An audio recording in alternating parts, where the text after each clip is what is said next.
Hello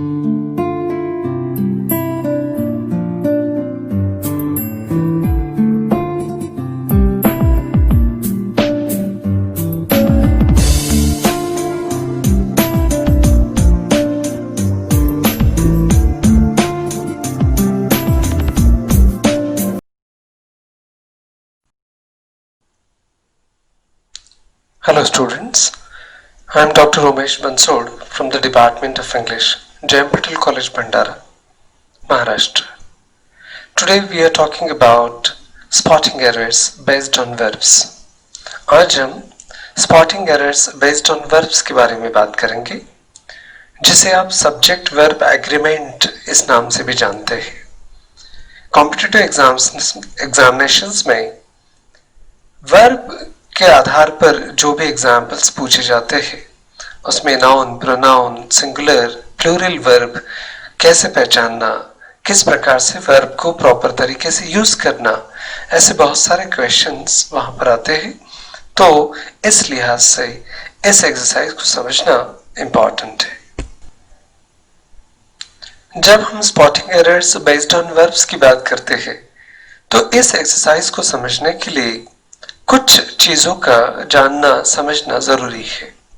जैसे you should know tenses. आपको tenses के बारे में पता होना जरूरी है. Past tense, present tense, future tense, उनके सब टाइप्स, इंडेफिनिट, कंटिन्यूअस, परफेक्ट और परफेक्ट कंटिन्यूअस आदि सभी टेंसेस के बारे में आपको जानकारी होना जरूरी है. दूसरा एक इंपॉर्टेंट पॉइंट है इसमें, you should have knowledge of forms of verbs.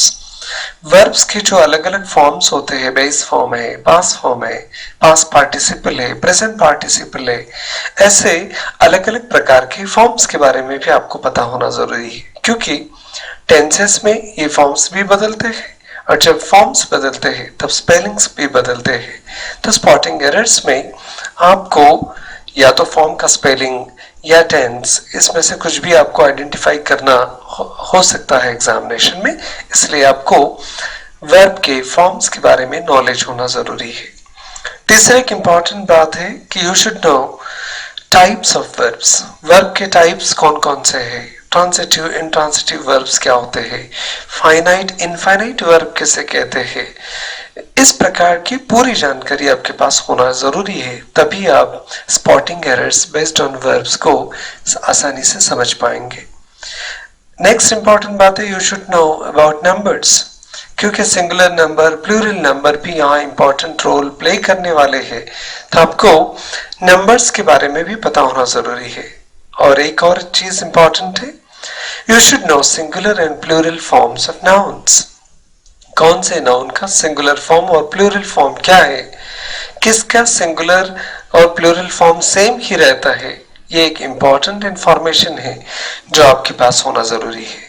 तो स्पॉटिंग एरर्स को समझने के लिए कॉम्पिटिटिव एग्जामिनेशन में इस आधार पर एग्जाम्पल सॉल्व करते समय आपको ये सारी चीजें जानना या आपकी जानकारी में होना बहुत जरूरी है.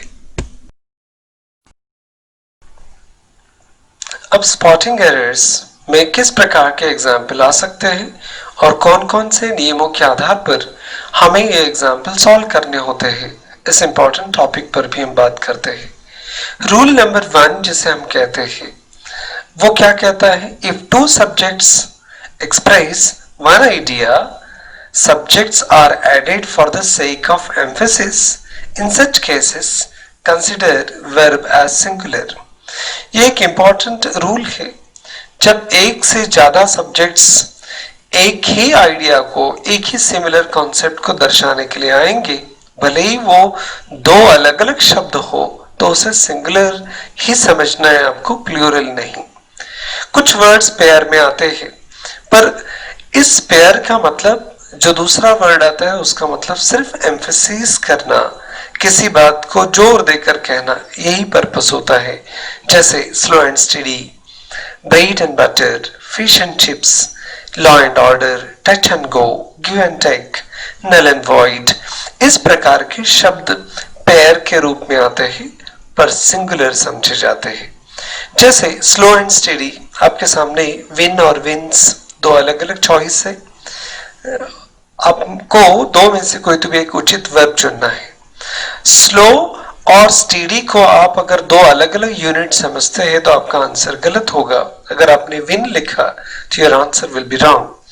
स्लो एंड स्टेडी इन दोनों शब्दों के यूनिट को एक ही समझना है, सिंगुलर समझना है, तो आपका आंसर होगा slow and steady wins the race.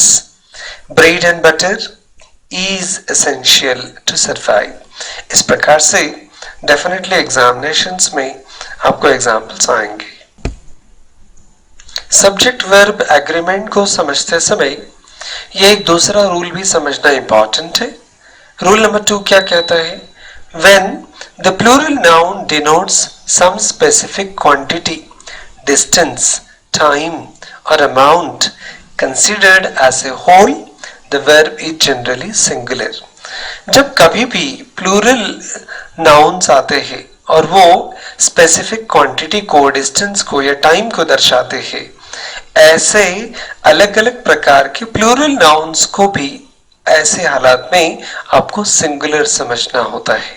जैसे for example 10 kilometres is not a long distance for him, हमने यहाँ इज का इस्तेमाल किया है।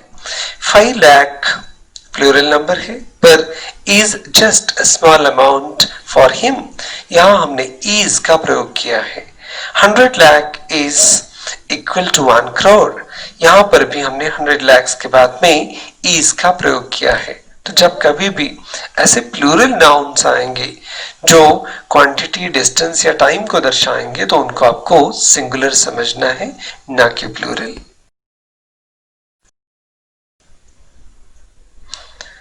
सब्जेक्ट वर्ब एग्रीमेंट को समझते समय ये तीसरा नियम भी उतना ही इंपॉर्टेंट है और जानना जरूरी है ताकि एग्जाम्पल्स सॉल्व करते समय कंफ्यूजन ना हो।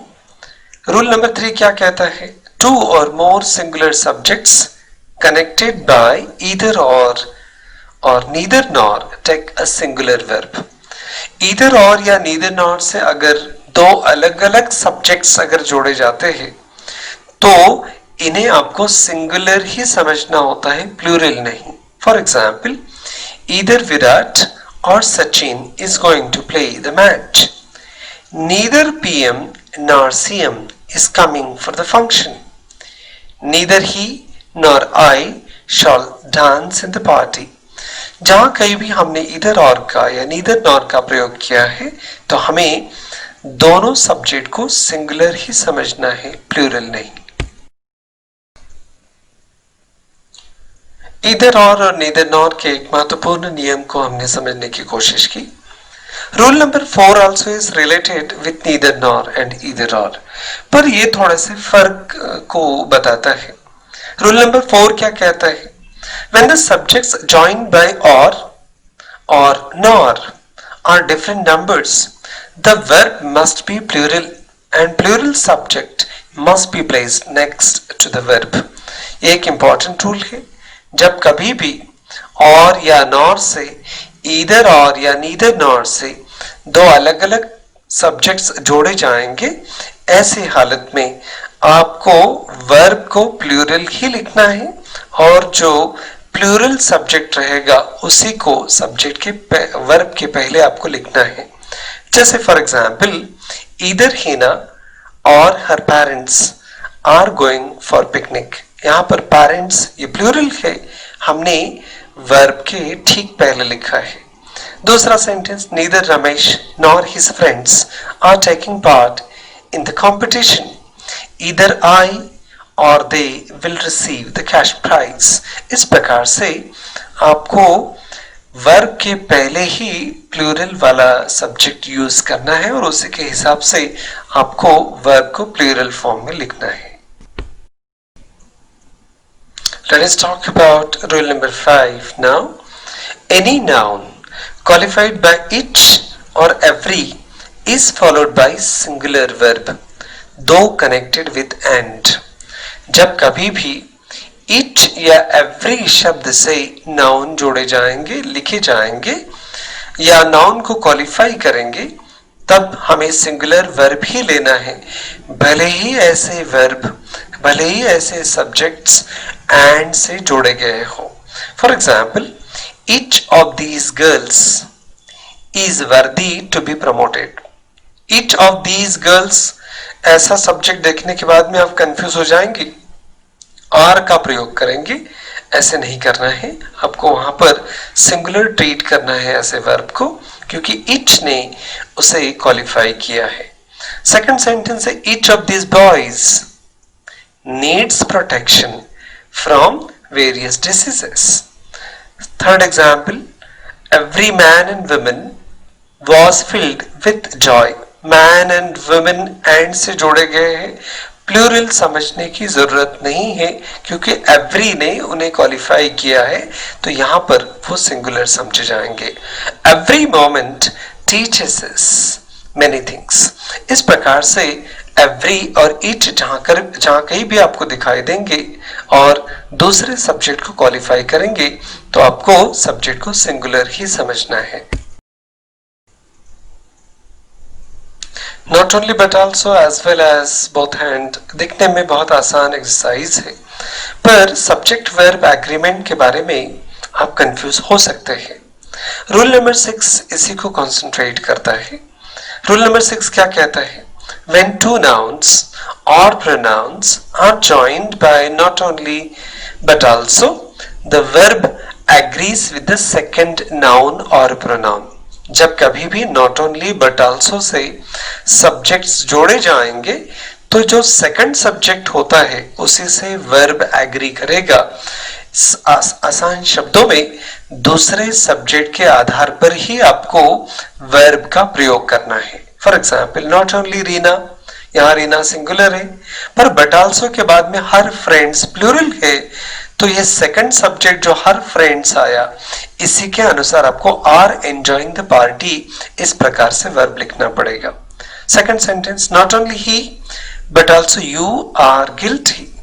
Third example, not only the headmaster but also the teachers were awarded. इस प्रकार से आपको ध्यान रखना पड़ेगा कि not only but also के sentences में verb second subject के साथ agree करता है. Rule number 7 says, in compound sentences both auxiliary verbs and principal verbs should be mentioned separately if they differ in number, form और voice. ये एक important rule है. जब भी आप कंपाउंड सेंटेंसेस को देखेंगे दो अलग अलग प्रिंसिपल क्लॉजेस को यहाँ पर आपस में जोड़ा जाता है, पर रूल क्या कहता है कि अगर ये नंबर, फॉर्म या वॉइस में अगर सब्जेक्ट अलग अलग है तो आपको उन्हें सेपरेटली मेंशन करना पड़ता है. For example, she has not played for India and will never play in future. यहाँ पर दोनों अलग अलग सेंटेंसेस में टेंस चेंज हुआ है, तो उसके हिसाब से ऑक्सिलरी वर्ब, हेल्पिंग वर्ब भी वहां चेंज होंगे. Second sentence, he is clever, यहाँ ही सिंगुलर है बट हिज ब्रदर्स ये प्लूरल है, तो दूसरे क्लॉज में आर फुल्स, पहले सेंटेंस में इज और दूसरे क्लॉज में आर. इस अलग अलग प्रकार से हमने ऑक्सिलरी वर्ब्स का, प्रिंसिपल वर्ब्स का यूज किया है अलग अलग दोनों क्लॉजेस में रिक्वायरमेंट के अनुसार. सब्जेक्ट वर्ब एग्रीमेंट की श्रेणी में और कुछ इंपॉर्टेंट बातें जो आपको ध्यान में रखनी है. यहाँ पर एक अनरियल पास्ट या सब्जेक्टिव मूड के बारे में भी हमें समझना जरूरी है. सब्जेक्टिव मूड का मतलब होता है जब भी हम wish, desire, purpose, suppositional, contrary to the fact वाले सेंटेंसेस या फिर शर्तों को, कंडीशंस को बताते हैं तो उसे हम सब्जेक्टिव मूड कहते हैं. काश ऐसा हुआ होता, काश ये कर लिया होता, इस प्रकार के वो प्रेडिक्टिव सेंटेंसेस रहते हैं. इस प्रकार इन सेंटेंसेस में जो वर्ब यूज होते हैं वो भी अनरियल पास्ट की तरफ ट्रैवल करते हैं, अनरियल पास्ट की तरफ ही जाते हैं. इसलिए ऐसे सेंटेंसेस में आपको बहुत ही ध्यानपूर्वक सोचकर वर्ब का प्रयोग करना होता है. जैसे for example, I wish I had a car. Second sentence है, I wish I had not met him. If I were the prime minister, और आगे का सेंटेंस आप अपने हिसाब से कंप्लीट कर सकते हैं। या आई के सामने हमने वेयर का प्रयोग किया है, काश मैं प्राइम मिनिस्टर होता तो, इस प्रकार के सेंटेंसेस सब्जेक्टिव मूड वाले सेंटेंसेस कहलाते हैं। He behaves as if he were the owner of this house. I had better go there. Smoking is not good habit. इन अलग अलग प्रकार के सेंटेंसेस में वर्ब की वैरायटी, सब्जेक्ट और वर्ब के एग्रीमेंट को आपको समझना होता है। ये देखने के बाद में आपको आसानी से समझ में आ जाएगा कि किस प्रकार की पोजीशन में, सिचुएशन में किन प्रकार के verbs का आपको प्रयोग करना है। This video will help you to understand how to form subject and verb agreement and how to spot errors in the examination on the basis of the verb. Thank you very much for watching this video. This video is also available on Grammar Planet by Dr. Umesh Bansod.